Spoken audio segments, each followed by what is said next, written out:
Thank you very much for the invitation and the opportunity to participate in this opening. This is very exciting for me. It's really a great pleasure to see the vision of UCSB students implemented here today in the guise of Energy Forum. And it's also a great honor for me to follow my highly distinguished colleague, Professor Cohn, whose dedication to the energy field has inspired students and faculty alike on this campus.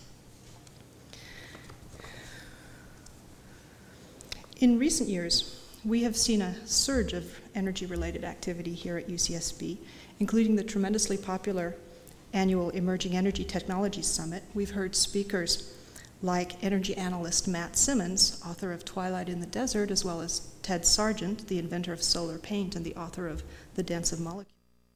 My goal in this lecture is to convey to you, UCSB students, that you are powerful, as Walter Cohn said, that this is your problem and that it awaits your solutions. What makes it particularly your problem, I think, is that the energy issue is going to be with us for at least a generation. This assertion is based on the realization that we now face an unusual convergence of three independent pressures to change how we use energy. First, there is the issue of supply, specifically the supply of readily accessible oil.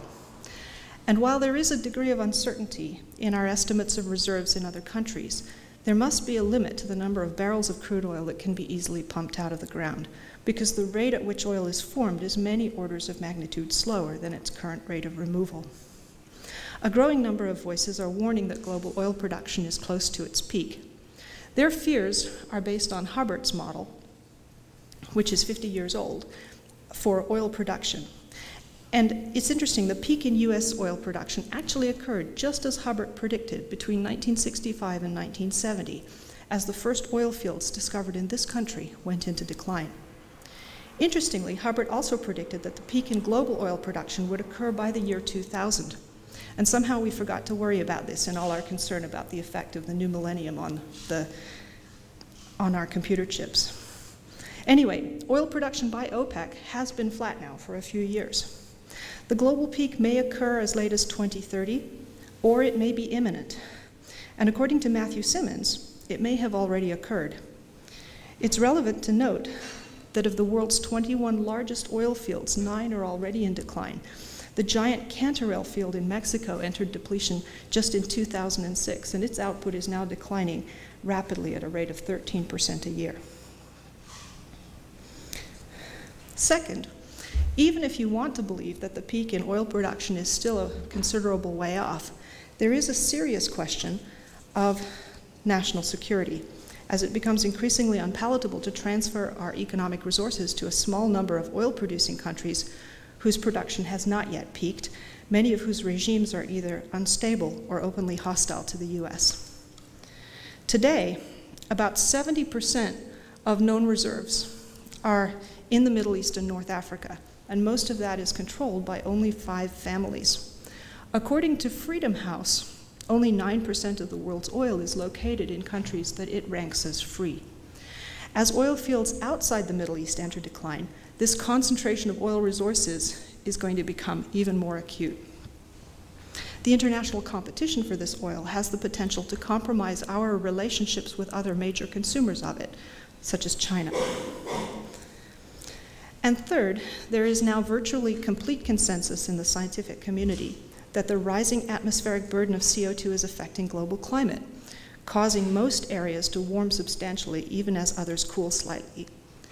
The United Nations 2000 expert Intergovernmental Panel on Climate Change concluded that such changes are now pronounced enough to affect physical and biological systems on every continent.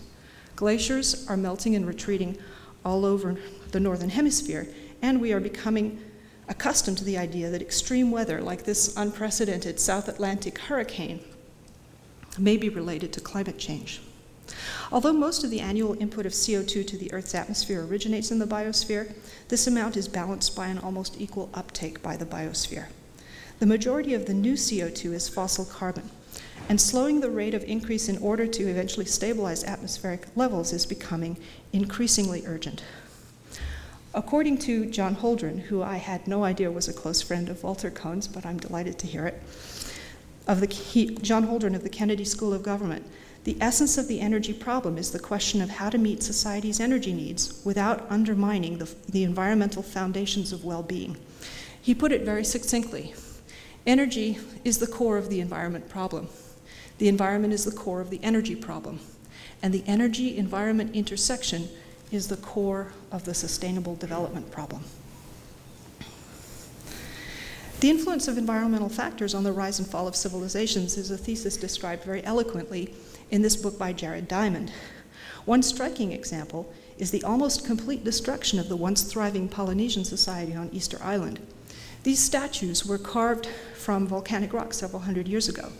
The native inhabitants, though, almost completely deforested their island and thereby destroyed its ability to sustain them.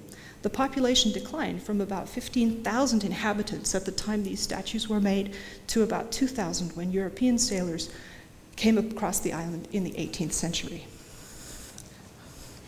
And lest we are tempted to regard such stories as relics of another era, not relevant to the modern one, we are reminded of the fragility of social order when the means of providing for people's basic needs is disrupted.